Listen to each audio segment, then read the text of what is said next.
what do you think about Sufi? Isn't that a part of Islam? Wow. I mean, don't ask me to give a short answer to that one. I mean, that's subject.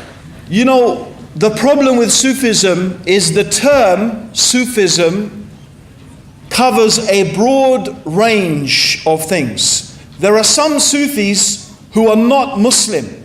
They actually say that Sufism was before Islam, and that's actually true.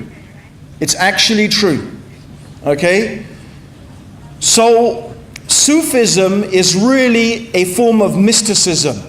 And mysticism claims that the way to know God is through experience, right? Is that you don't know God through studying and so on and reading, but you know God through experience. So Muslim Sufis would claim that what is important is to do lots of worship, lots of prayers, lots of fasting, okay, lots of, live a very ascetic, simple life that is free from, worldly trappings, to make a lot of dhikr, a lot of remembrance of God.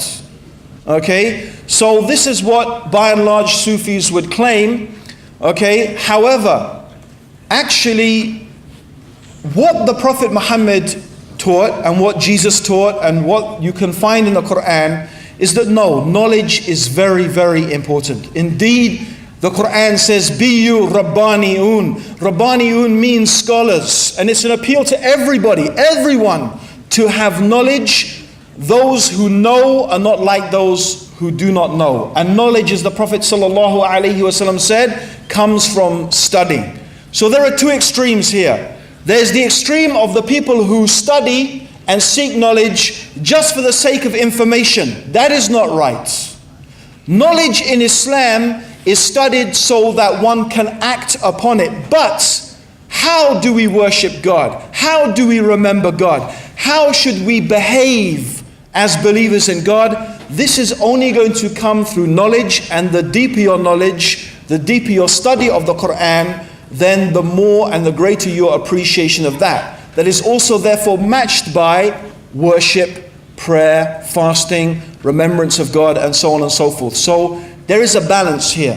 Sufism, unfortunately today, has gone to an extreme. It's gone to an extreme.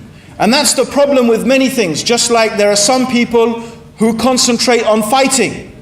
Fighting, Yes, Islam has some rules about fighting. Yes, the early Muslims did have to fight in order to fight for their survival and defend themselves and defend their land. But then some people imagine that this is all that Islam is about, this is the most important thing, and then they end up doing crazy things like, killing women and children and all sorts of things that are forbidden by the religion, and they think this is something the religion is teaching. This is the problem. This is extremism. Much of what is Sufism is also a type of extremism, okay? But it's in another direction, okay? Where they have gone to extremes in asceticism, in, making dhikr and even inventing things and doing crazy things like, dancing around and twirling and, getting to ecstatic states. And, like if you could imagine the Prophet Muhammad and his companions, right? Twirling around in the masjid and getting to, ecstatic states. And this is not the religion. The religion is the beautiful middle way. You see? So we should not be extremists at all. In fact, the Prophet Muhammad, may God's peace and blessings be upon him, avoided that. So if by Sufism we mean to remember God, to live a simple life, to do worship, alhamdulillah, there's nothing wrong with that. But we do have to be aware of people who call themselves Sufis, but they sell another extreme version of Islam. We really need to tread the middle path, and that is the Sirat al-Mustaqim, and that is the way that leads to Allah subhanahu wa ta'ala. Bi-idhnillah, jazakallah khair, may Allah reward you.